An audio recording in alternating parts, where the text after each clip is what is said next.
तर रत्नागिरीच्या खेडमधील जगबुडी नदीने इशारा पातळी ओलांडली आहे। खेड मासळी बाजारात पावसाचं पाणी शिरलेलं आहे। तर रत्नागिरीच्या खेडमधील ही दृश्य, खेड मासळी बाजारात पावसाचं पाणी शिरलं, त्यामुळे नागरिकांचे हाल झाले। खेडमधील जगबुडी नदीने इशारा पातळी ओलांडली आहे। तर जगबुडी नदीने इशारा पातळी ओलांडली आहे। नदीचं हे पात्र आपण पाहतो, घडी भरून हे पात्र वाहत आहे। तर दुसरीकडे खेड मासळी बाजारात मोठ्या प्रमाणात पावसाचं पाणी साचलं, त्यामुळे नागरिकांची चांगलीच तारांबळ उडालेली आहे।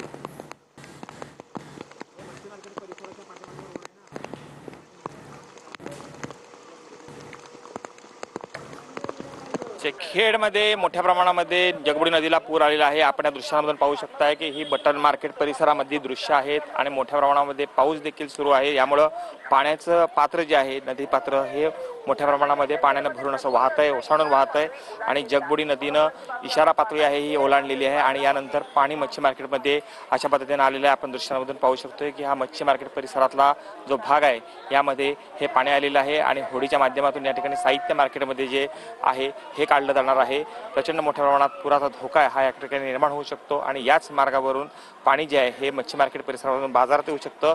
यामुळे प्रशासनाने या ठिकाणी सतर्कतेचा इशारा दिलेला आहे। आपत्ती व्यवस्थापनाच्या टीम ज्या आहेत या देखील या ठिकाणी दाखल झालेल्या आहेत आणि इथं असलेल्या नागरिकांना देखील सतर्कतेच्या सूचना ज्या आहेत ह्या देण्यात आलेल्या आहेत। पुराच्या पाण्याची पातळी आहे ही सातत्याने वाढते, यामुळे या ठिकाणचा धोका हा वाढू शकतो, अशी परिस्थिती निर्माण झालेली आपल्याला पाहायला मिळते।